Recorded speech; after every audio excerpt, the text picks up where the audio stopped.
Good afternoon. I'm used to thinking of Wyoming as a conservative place, but it isn't always and everywhere. In our county public schools, today's topic is very relevant.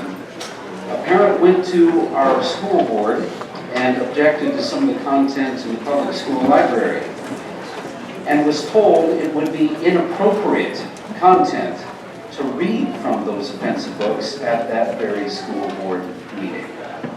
You'd think his point would have been made by that declaration by the school board, but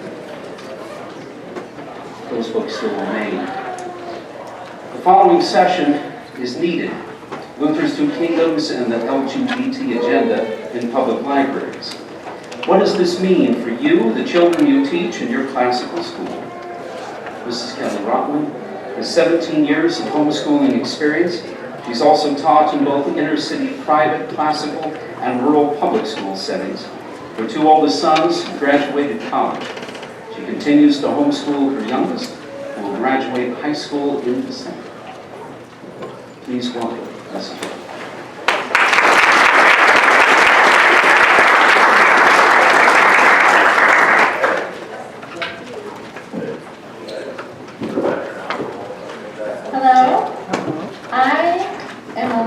By trade, and librarians usually are introverts and do not expect to ever have to speak in front of this many people. So thank you for humoring me.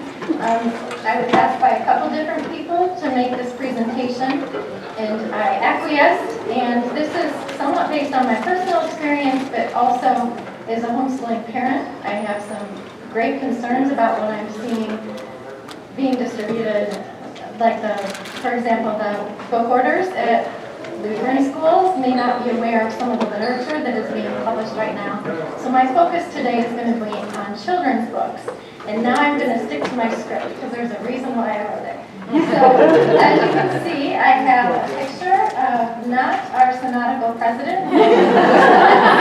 Might be kind of strong there. This is actually Mark Twain, and I'll get to that in a minute. There are three things that I hope that you take away from my session today. First, it is probably no surprise to you that the LGBT agenda has boldly and undeniably infiltrated the public library arena. One would expect to find books written about this hot topic for adults, for young adults, and perhaps it has even occurred to you that it has become a fairly common theme in juvenile books as well. But have you noticed how prevalent this agenda has become in children's books? After sharing a few specific examples that demonstrate this growing trend, I will share with you my own personal experience as a former children's collection librarian and what my faith-based response was to this now not-so-hidden doctrine and agenda in light of Luther's doctrine on the two kingdoms, specifically the kingdom on the left. In doing so, it is my hope that you will be emboldened to look for opportunities for both you and your students to make your own confessions of truth, whether they be at your local public library or in some other secular venue. Finally, what does this mean for your classical Lutheran school or homeschool? It means that there is no time like the present to start creating your own personal library. I will offer a few suggestions that you can use as resources for helping you get started in selecting materials for your library that reflect beauty, truth, and goodness. Author Mark Twain had a gift providing timeless stories that captured the imaginations of readers all over the world, and he was no stranger to controversial books. Not only was Twain a gifted writer, but he also had a memorable way of speaking, and he is credited with innumerable pithy quotes. One such quote that recently got my attention is, "An uneasy conscience is a hair on the mouth." Ironically, I found this while I was researching for a classical composition lesson for my son. Perhaps this picturesque phrase caught my eye because my conscience had been bothering me over a work-related issue that I kept trying to bat away and unsuccessfully suppress. the issue I was grappling with as a children's collection librarian centered around the LGBT movement. As you can imagine, a large part of my job responsibilities included reading book reviews from various reputable sources and purchasing children's books based upon these reviews. Of course, in addition to book reviews, there were several other factors that I had to consider, such as my community's demographics, collection statistics, my knowledge of authorship and publishing houses, and so on. However, not surprisingly, and about a year before President Biden signed the Respect for Marriage Act into law on December 13, 2022, I began to notice that the LGBT movement was becoming more and more prominently portrayed at an alarming rate in newly published children's books, even those that are written for babies. Not only this, I recently discovered that since 2017, library workers were actually being encouraged by the American Library Association to do small things to welcome LGBT folks into their libraries, especially those libraries located in small, rural, conservative communities that were just like mine. According to the ALA, workers should look for opportunities to, and I'm quoting, sneak inclusive messages into current programming events, like story times. And as you can probably see where this line of thinking is headed, the ALA had been encouraging library workers to not give up trying to be welcoming to the LGBT community with the intent of, and I quote, eventually getting to drag queen story time. The article in which this advice was given is now no longer available on the ALA website, but I can assure you that this message is still being promoted among library workers at conventions. I know this because a former colleague of mine returned from a library convention gushing about how funny and naughty the drag queen storytime session, yes, they had an actual drag queen storytime session, and it gave a whole new meaning to this book by a popular author. In the year prior to the signing of the Respect for Marriage Act into law, I also noticed that the LGBT agenda was becoming more pronounced among the reputable book reviewers whose opinions I had previously relied upon for making prudent book purchasing decisions with local taxpayers' money.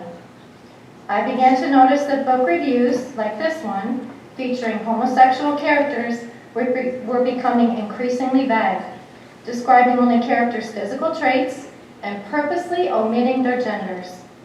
For example, what I've highlighted on this slide, I'm sure you cannot read. This particular review describes the parents like this. As one parent who has red hair and pale skin, the other presents as black with short dark hair. There was no indication that it featured a family with two daddies. I didn't realize this until I had purchased the book. I thought it was about a dog chasing Santa Claus based on what I had reviewed. And before I keep going in my script, oftentimes when a librarian purchases books, you do not get to see really what you're purchasing. It's based on the review. You're at the reviewer's mercy because it's pre-publication. So it could be a very biased approach to telling you what the book is in, which I found to be the case more often than not. While it is true that the storyline does not focus on the two dads, it did bother me that I had purchased a book in which the LGBT content had been downplayed. It is my opinion that prior to the passage for the Respect for Marriage Act, families with two daddies or two mommies were clearly described as such, and characters presenting as trans or as gay were pointed out in the book reviews. At one time, I knew what I was buying for my largely conservative community. This almost overnight deceptiveness of the book review industry was making it harder for me to do my job confidently. Let me share a few more examples of what I'm talking about and why you as a parent educator or a classroom teacher or a pastor should be concerned. First, consider this book about a boy who is reluctant to get dressed. As its title and at least one of the book reviews I had read about it suggest, only after I purchased it and thumbed through its pages did I realize that this book isn't just about a young boy who doesn't want to get dressed. Instead, the storyline implies that it is about a boy struggling with his gender identity. And you might think, well, I should have noticed that right away. I don't get to see the inside of the book. He doesn't like any of his own clothes, so he begins to explore his clothing options in each of his mother's and father's closets. In the end, he chooses to dress like Mommy because her clothes feel more comfortable than do Daddy's clothes. He does this all the while his supposedly loving and supportive parents look on and applaud his final decision of what to wear, which, by the way, includes makeup, and that is not the last page. And the little boy literally comes out of the closet in this story, and I was chagrined to think I had unknowingly selected this book, again, for the largely conservative patrons that frequented my library. After this experience, I became even more careful about my book selection process. I read multiple reviews for books. Whenever possible, I used Amazon's Look Inside feature to get a better feel for the content of the books I wanted to purchase, even those written by trusted, well-known authors. This is when I also began to notice that the LGBT agenda was not only becoming more pervasive and normalized in the children's book publishing industry, but it was also becoming more sneaky in the way it was subtly portrayed in illustrations and woven into storylines. Here's an example of what I'm talking about. This book gives the impression that it is all about the founding of a famous ice cream business. It seems harmless enough. I was ready to pass it out as an award book during our summer reading program last year, until I thumbed through the pages. Several pages into the book, one reads that they decided to donate profits to causes they cared about. Playful ice cream flavors would spread the word, save our world, to promote awareness of climate change. Imagine world peace to demand an end to war. I do to support same-sex marriage. This book is meant for 5 to 8-year-olds. Needless to say, I did not pass it out as a prize book during the summer reading program. The list of charitable causes goes on in this book, and the LGBT agenda has once again been subtly mentioned in an attempt to normalize this anti-biblical movement. Many people in my small rural community know me as the Lutheran pastor's wife. They trusted my judgment and book selection because of this.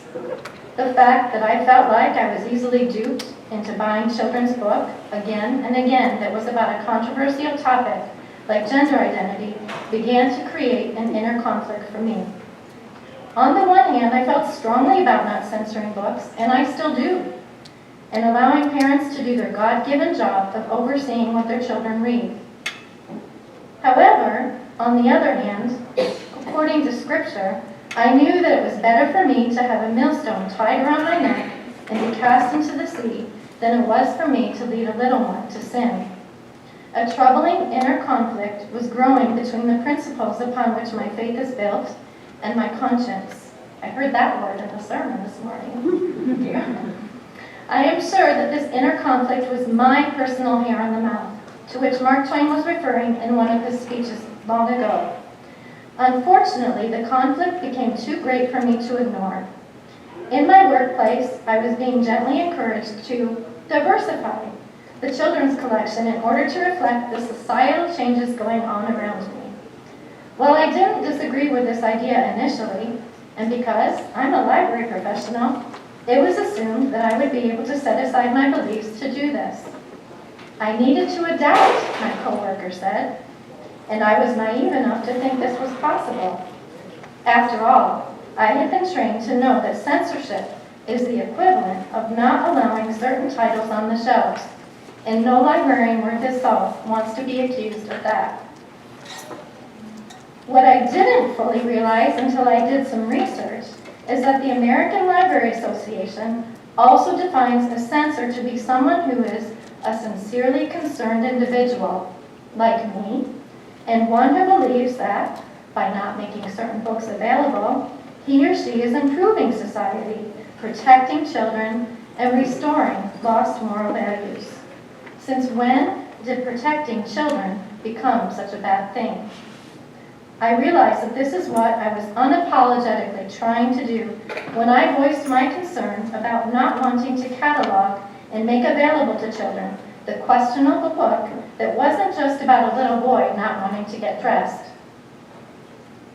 At that time, I was also, albeit reluctantly, researching juvenile nonfiction books that tell about the LGBT movement, and I had hoped to find books written from an unbiased historical perspective. However, as you can see on the title or the cover of this book, I hadn't found them yet, and I was beginning to see that there was a certain line that I personally could not cross, because, to quote Luther, I believed that it is no one's duty to do wrong. We must obey God, who desires right, rather than men. For me as a Christian and a Lutheran pastor's wife, that line was purchasing and making available to children books that turn God's good order of creation upside down. His creation of male and female, and his truth that we are fearfully and wonderfully made in his image. It got to the point that I felt like the only way I could appease my uneasy conscience and get rid of that hair on my mouth was to resign from the job that I loved and I had indeed worked so hard to secure. In my letter of resignation, I stated that I have enjoyed all aspects of my job, but it is time for me to be done. As the world continues to change its perspective in many areas, including gender identity, it has become clearer to me that I can no longer do my job effectively. My faith, and therefore my conscience, will not allow it. My library's director hesitantly but graciously accepted my resignation. I was sad about my decision to resign, and I still am, but I knew it was the right thing to do for me and my conscience.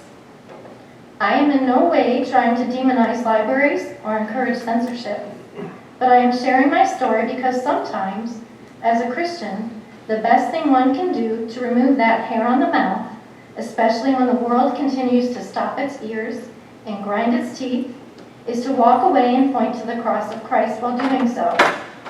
This is in keeping with what Luther referred to as making a confession of truth in the third part of his Two Kingdoms letter called Temporal Authority, which is also known as the Kingdom of the Left. In this letter, Luther goes on to say, if the governing authority is influenced by this confession of truth, well and good. If not, you are excused. You suffer wrong for God's sake. Luther believed that the kingdom of the left was of divine origin, so that the evildoers might be restrained.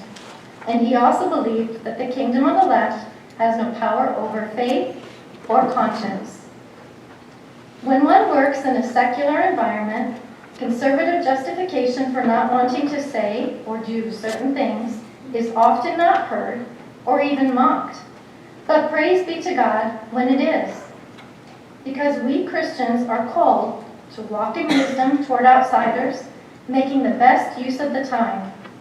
Let your speech always be gracious, seasoned with salt, so that you may know how you ought to answer each person. And it is true that the world is watching to see how we Christians respond to unbiblical agendas like the LGBT movement, whether it be in the workplace among coworkers, in the classroom among students, or at home even among our own family members. So, to what extent should temporal authority or the kingdom of the left be obeyed, specifically regarding public institutions like libraries? I do not believe the solution is to cleanse non-Christian themed titles from public library shelves, as some have suggested to me, nor is it a good idea, in my opinion, to create laws like Missouri Senate Bill 775 that prevents, and I quote, libraries and teachers from sharing allegedly sexually explicit material under the threat of criminal prosecution. This mindset has already recently opened up the door to banning the Bible from public school library shelves in Utah's Davis School District. Justification for this action was based upon a parent's complaint that the King James Bible has no serious value for minors because of its supposed pornographic or indecent content is defined by a state law that was passed in 2022. According to Representative Diane de Mordaunt, the original intent of the law was to protect children from pornography and obscene material that has been making its way into libraries where children can access it. She went on to say that there needs to be more vigilance, and based on my own experience as a children's collection librarian, I don't at all disagree with what Representative de Mordaunt's observation is. However, it is my opinion that according to Luther, what matters is how we Christians get the job done. In his volume pertaining to Christ's Sermon on the Mount, Luther notes that it is a great temptation for what he calls real Christians to want to jump in and take over, particularly when it comes to their own government, and most especially when it is being so poorly managed. Those are his words a really, really long time ago. Luther goes on to say, but this is wrong. No one should suppose that God wants to have us govern and rule this way, with the law and punishment of the world. Here, Luther continues to instruct real Christians to distinguish between their roles as one who is subject to Christ in the kingdom of the right versus one who is what he calls a Christian in relation, one who is in the kingdom of the left. Luther defines a Christian in relation as one who has an obligation to some other person, whether under him or over him or even alongside him, whom he is obliged, if possible, to defend, guard, and protect. To illustrate this point even further, a few pages later, Luther cites the example of a pious citizen sees violence and harm being done to his neighbor. He should help to defend and protect him.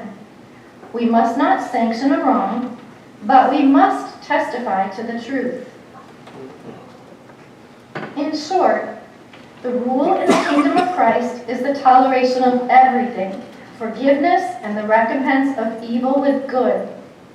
On the other hand, in the realm of the emperor, the kingdom of the left, there should be no tolerance shown toward any injustice, but rather a defense against wrong and a punishment of it, in an effort to defend and maintain the right according to what each one's office or station may require.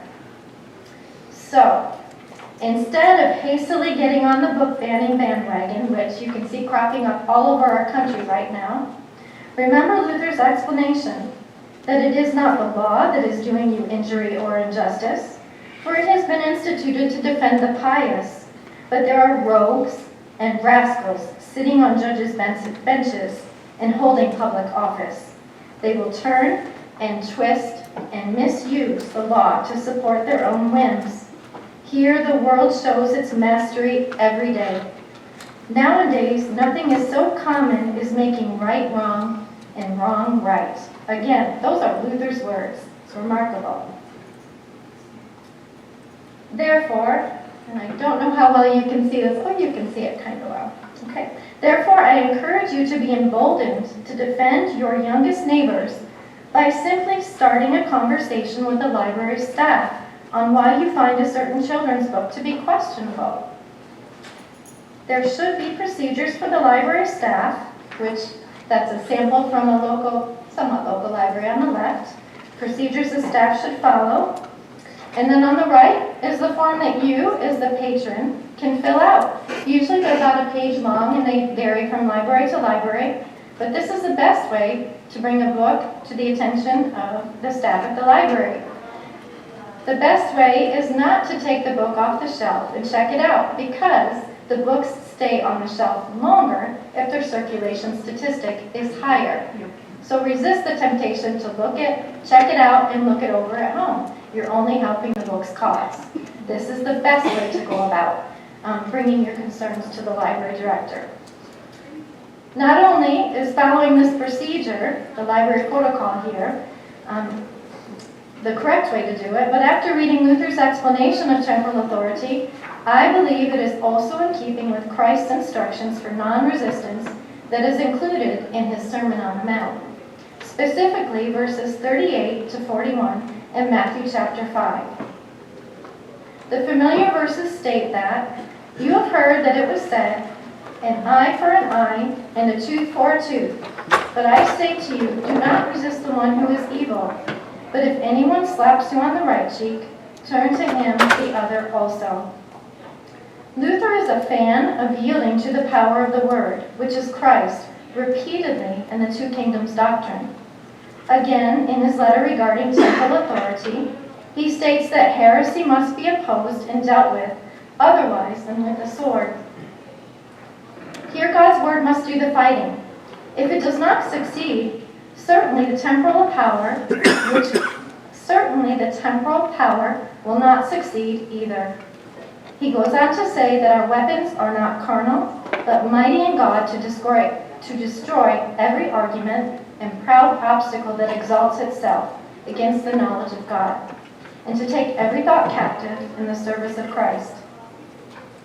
Isn't this how the Southern Illinois District Lutheran pastors made their confession of truth regarding Dry Queen story time at one of their local public libraries last summer at about this time? In a reflective God-esteemed article written by Reverend Ball about this event, Luther's Two Kingdoms doctrine is reinforced regarding temporal authority. In his article, Reverend Ball states that it is through the confessing of the truth, God's own word, that he works to bring repentance and faith. We confess for many reasons: God's command, for conscience sake, as an example to other Christians, for the good of those who need to hear, to protect and defend those who need protecting, and defending, like children, and many more. To be a Christian is to be confessing.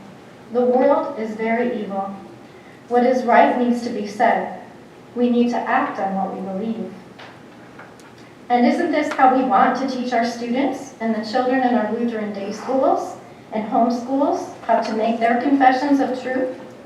This brings to mind one of my elementary education professors from my college days, a really long time ago, who always reminded us, budding teachers, that more is caught than taught. What he was implying with this statement is that your students and your children will learn more from your actions to speak the truth in love, thereby avoiding becoming an ineffective and embarrassingly noisy gong. I would encourage you to provide and or look for opportunities for both you and your students to make your confessions of truth, not just in public libraries, but in the secular realm in general.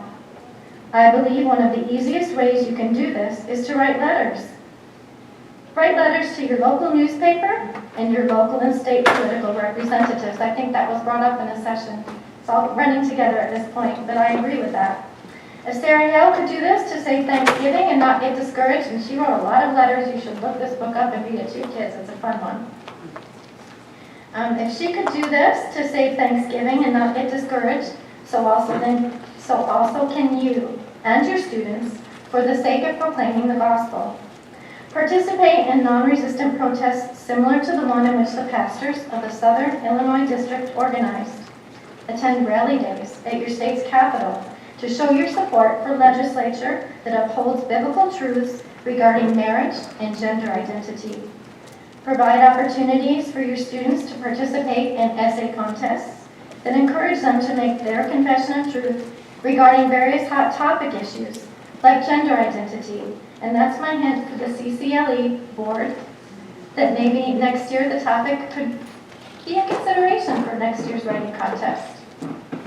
If those who drink beer can make their confession of faith or truth regarding gender identity by refusing to purchase it, then so also should Christians consider refusing to utilize local public libraries that openly promote LGBT agenda among children, the most impressionable and vulnerable users of the library. After all, isn't this how the 13-month Montgomery bus boycott in 1955 to 1956 helped the civil rights movement gain momentum? A mass public refusal to utilize public transportation was able to not only get the desegregation conversation started with the government, but the boycott acted as a catalyst for getting legislation passed that protected the rights of fellow human beings. Now, what does all this mean for your Lutheran classical day school or homeschool? First and foremost, I would encourage you to create a library where beauty, truth, and goodness prevail. And I have these resources on handouts in the back of the room, so you can pick those up on the way out. You don't have to quickly scrub them down. I would encourage you, and I see it's advertised in our CCLE booklet, the Lutheran Homeschool Marketplace and Press is a wonderful resource where book lists abound, including specific Lutheran religious reading recommendations. These recommendations are broken down topically and by age. For example, one can find resources about the arts, ethics, economics, and of course, there are several book suggestions for Bible and religious studies too. And if you haven't already done so, start stocking your bookshelves with the books that we use to teach our children classically. They have gone, or do go out of print, and this can make the hard copy rather hard to obtain. I learned this to be true as a children's collection librarian. During the COVID pandemic, we were kept busy by going through the stacks to determine which titles needed to be replaced because they were worn out from use. While doing this, I also learned how hard it could be to find suitable replacement copies of these classics. For example, it was very hard to find an unabridged copy of Felix Salten's Bambi. All I could find was Walt Disney. Besides Amazon, check out the websites, ABE Books, if you're not familiar with that, or Thrift Books, to find those hard-to-replace classic titles. Their prices are usually affordable, and the condition of the books is usually good. Additionally, Tapestry of Grace, a classically minded homeschool curriculum, has a searchable online bookstore called Bookshelf Central. Not only does this online bookstore have many titles available for purchase, but it also has some hard-to-find books that you may buy with confidence to help grow your personal or classroom libraries. I also found a lot of out-of-print books with expired copyrights that I could access for free at Project Gutenberg, an internet archive. I simply put the copy of the book I printed in a 3-ring binder. You could also have them put a plastic binding on at a printer shop too.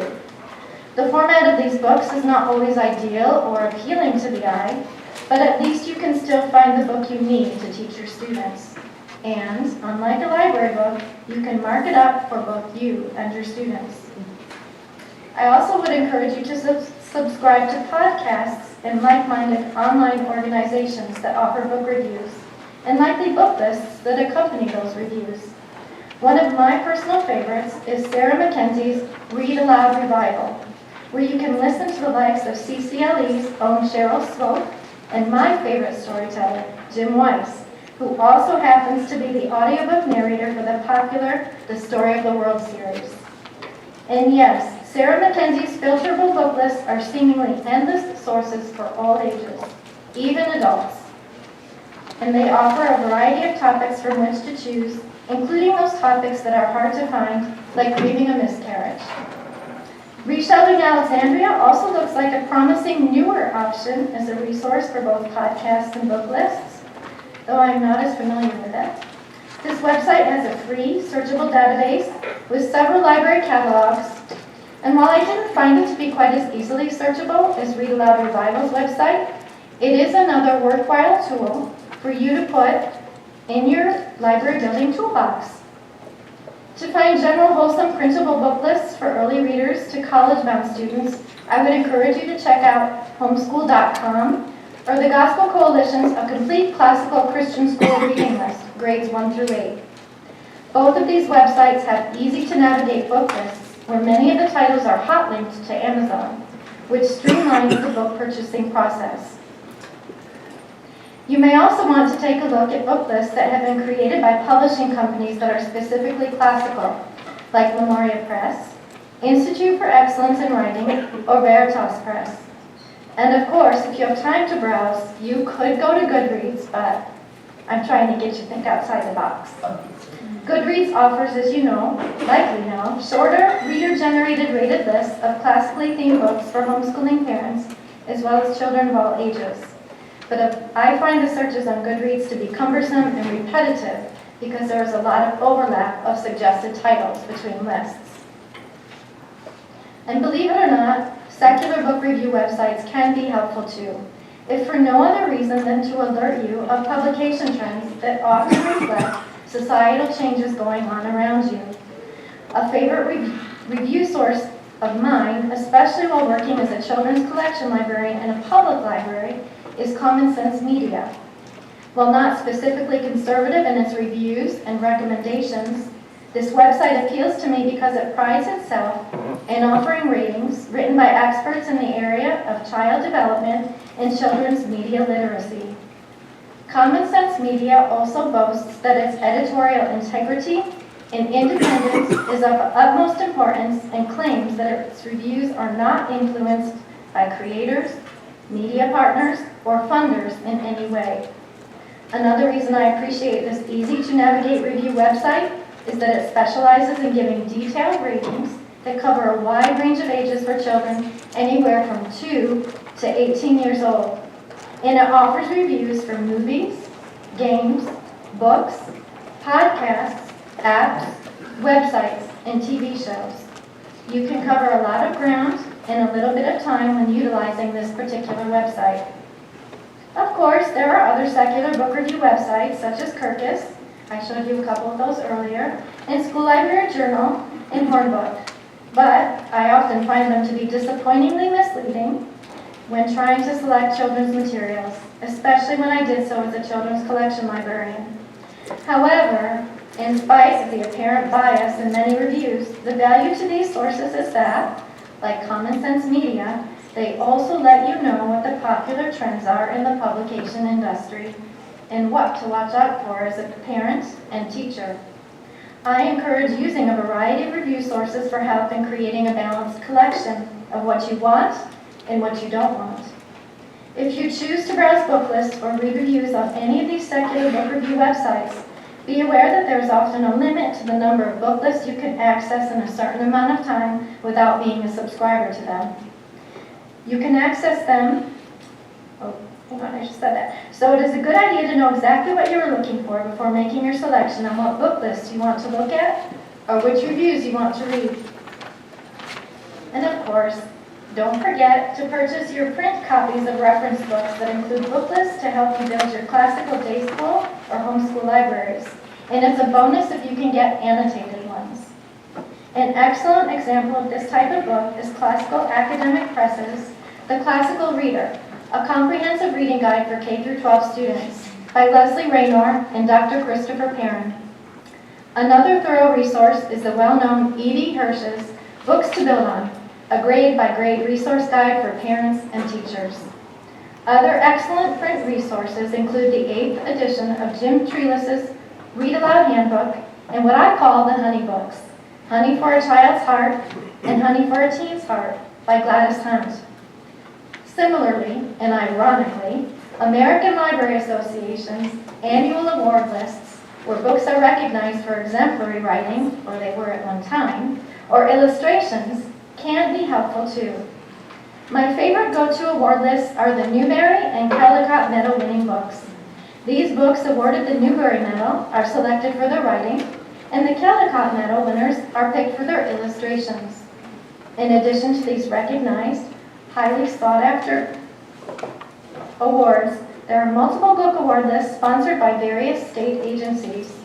For example, in Missouri, the state where I live, the Missouri Association of School Librarians, or MASL as it's known, publishes Readers' Awards lists for all ages, and book recommendations for these awards can be submitted by students, teachers, and librarians.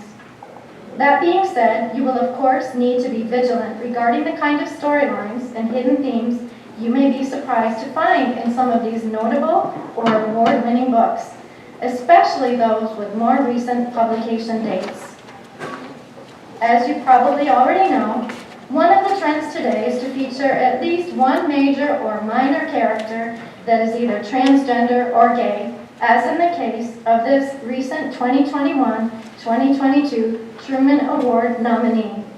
And the children in my area are encouraged to read all Truman Award nominee books in the course of one school year, and if they are rewarded by reading those, they are rewarded to go to a literature festival at a local university. Another award-winning title that was actually a winner is about a boy who is not only struggling with grief, but also with coming out. And I highlighted at the top, I don't know if you can see it there. In the wake of his brother's death, can't hear me now, a black boy struggles with grief and coming out, right there in the beginning. And this was the 2021 Coretta Scott King Award and National Book Award book. However, regarding award-winning books, don't be so quick to throw the baby out with the bathwater. Books with older copyright dates, like this beautiful book that won the Newbery Award in 1966, called I, Juan de Pereja by Elizabeth Thornton de Trevino, is still worth reading, both for its exquisite writing style and beautiful storyline. This particular lesser-known book I'm finding is a favorite of mine, not only because of the way in which it is written, it really is beautiful, but also because it lends itself so easily to a discussion about vocation from a Lutheran perspective. In conclusion, the goals for my session were threefold. First, I hope that you leave my session with a new or renewed awareness that public libraries and communities of every size, whether they be big city or small town, are indeed being encouraged by the American Library Association to promote the LGBT agenda, even among its youngest patrons. Because of this, I implore you not to be deluded into thinking that just because we have trained up our children in the way they should go, as Proverbs 22:6 tells us to do, that our children will not be easily tempted to turn away from that training. Please be aware of what your children are reading at the library. While it is true that we cannot shield our kids from everything, we as parents and educators can be aware of what our children may be exposed to and be prepared to discuss the LGBT topic when it arises, because it will at some point if it already hasn't. Secondly, I hope that you are emboldened to speak up against unbiblical agendas like the LGBT movement at your library or in any other secular realm for that matter. When you do so, you not only encourage your fellow Christians to join you in doing the same, but you also teach your students what it means to be a confessing Christian and trust in the power of the Word while speaking the truth in love. I believe this approach is not only biblical, but it is in keeping with Luther's two kingdoms doctrine, specifically his thoughts concerning how Christians should interact with those who have temporal authority. Finally, I hope that I have given you a good start with ideas on where to look for help in beginning to build your own personal libraries, whether they be for your classical Lutheran homeschool or day school. Please do not hesitate to email me to share or give additional ideas. Thank you for your interest in my topic and for attending my session. And my prayer is that the Lord continue to bless your efforts as you teach your children to love and trust in God above all things. Thank you.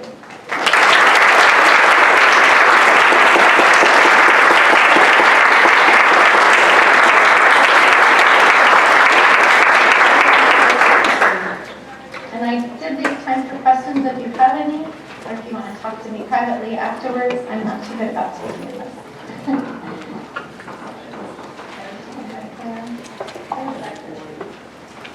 Yes. Can you explain what exactly the ALA is and how it works? How does my local library meet in the ALA, or is it?